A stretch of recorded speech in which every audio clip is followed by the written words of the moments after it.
विधानसभा आम चुनाव से पहले कांग्रेस के लोक लुभावन वादे, बहन जी ने किया कांग्रेस को एक्सपोज। जी हाँ साथियों, मैं सागर ननीर और आप देख रहे हैं प्रबुद्ध भारत टीवी। जैसा कि आपको पता है कि इस साल के अंत में विधानसभा के चुनाव होने हैं। ऐसे में कोई भी पार्टी अपने मैनिफेस्टो को जारी कर ही चुनाव लड़ती है, लेकिन एक पार्टी अलग है, बहुजन समाज पार्टी, जो कभी भी अपने मैनिफेस्टो को जारी नहीं करती है और भारतीय संविधान को ही अपना मैनिफेस्टो बताकर चुनावी मैदान में उतरती है। लेकिन हाल ही में कांग्रेस पार्टी ने लोक लुभावन वायदे का एक पिटारा जनता के सामने रखा है। आपको बता दूं कि जनता के सामने कांग्रेस ने अपना मैनिफेस्टो जारी किया है और उसमें साफ तौर पर उन्होंने एक नारा लगाया है कि जिसकी जितनी आबादी उसकी उतनी हिस्सेदारी। इसको लेकर बसपा सुप्रीमो ने कांग्रेस को जमकर लताड़ा।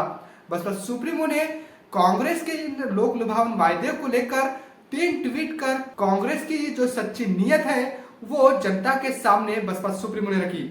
बसपा सुप्रीमो ने साफ तौर पर कहा कि कांग्रेस लोक लुभावन वादे करके चुनावी हथकंडों को अपना कर मतलब चुनाव में जीतना चाहती है, लेकिन जनता जो है वो काफी हद तक अब सजग हो चुकी है। तो इसके लिए कांग्रेस के कितने भी लोक लुभावन वादे हो वो जनता को इस बार फिसला नहीं सकते हैं। बसपा सुप्रीमो ने अपने पहले ट्वीट में कहा कि अगले विधानसभा आम चुनाव से पहले सत्ताधारी कांग्रेस व भाजपा द्वारा किस्म किस्म के लुभावने वादे किए जाने से चुनावी माहौल प्रभावित हो रहा है, किंतु प्रश्न यह है कि जो वादे अब किए जा रहे हैं वे पहले समय रहते क्यों नहीं लागू किए गए। इस प्रकार घोषणाओं में गंभीरता कम व छलावा ज्यादा दिख रहा है। यानी बसपा सुप्रीमो ने साफ तौर पर कहा है कि कांग्रेस की तरफ से जो भी लोक लुभावन वायदे किए जा रहे हैं ये केवल छलावा ही है और कुछ नहीं। और साथ ही बसपा सुप्रीमो ने यह भी कहा है कि जो वायदे आज कर रहे हैं ये पिछली रही इनकी सरकारों में इन्होंने पूरे क्यों नहीं किए। साथ ही बसपा सुप्रीमो ने अपने दूसरे ट्वीट में कहा कि देश की जनता महंगाई, गरीबी, बेरोजगारी व भ्रष्टाचार की मार से त्रस्त है, किंतु कांग्रेस व भाजपा दोनों जातीय गणना, ओबीसी व महिला आरक्षण को चुनाव में भुनाने में लगी है ताकि अपनी विफलताओं पर पर्दा डाल सके। लेकिन जनता इसे छलावा मानकर अब और इनके बहकावे में आने वाली नहीं है। यानी बसपा सुप्रीमो ने साफ तौर पर कहा है कि देश में जो महंगाई, गरीबी और बेरोजगारी है, इन जैसे अनेकों मुद्दे हैं जिसको मतलब छुपाने के लिए ये चुनावी वायदे किए जा रहे हैं, लेकिन जनता इनके लोक लुभावन वायदे को केवल छलावा ही समझेगी, ऐसा भी बसपा सुप्रीमो ने कहा। यानी बसपा सुप्रीमो ने साफ तौर पर कहा है कि कांग्रेस और भाजपा जातीय गणना हो, ओबीसी, महिलाओं का आरक्षण का मामला हो, इन सभी मुद्दों को चुनाव में भुनाना चाहती है, लेकिन ऐसा फिलहाल नहीं होगा, ऐसा भी बसपा सुप्रीमो ने भरोसा व्यक्त किया है। साथ ही बसपा सुप्रीमो ने अपने तीसरे ट्वीट में कहा, साथ ही जिसकी जितनी आबादी उसकी उतनी हिस्सेदारी कांग्रेस का नया चुनावी शगुफा है। क्या आजादी के बाद से कांग्रेस ने कभी भी अपनी पार्टी व सरकार में इस पर अमल करके दिखाया है?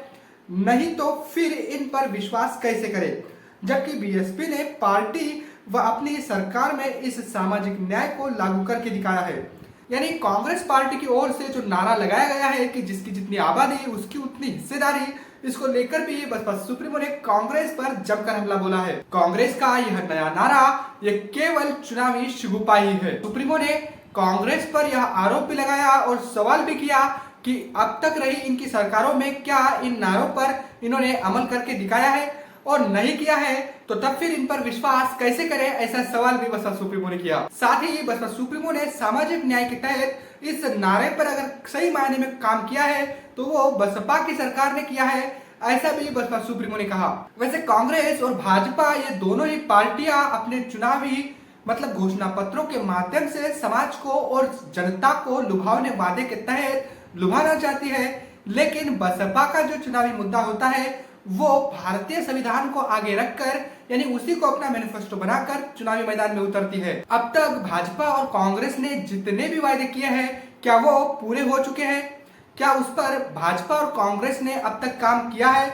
ऐसे कई सारे सवाल अब कांग्रेस और भाजपा पर भी उठना शुरू हो चुके हैं।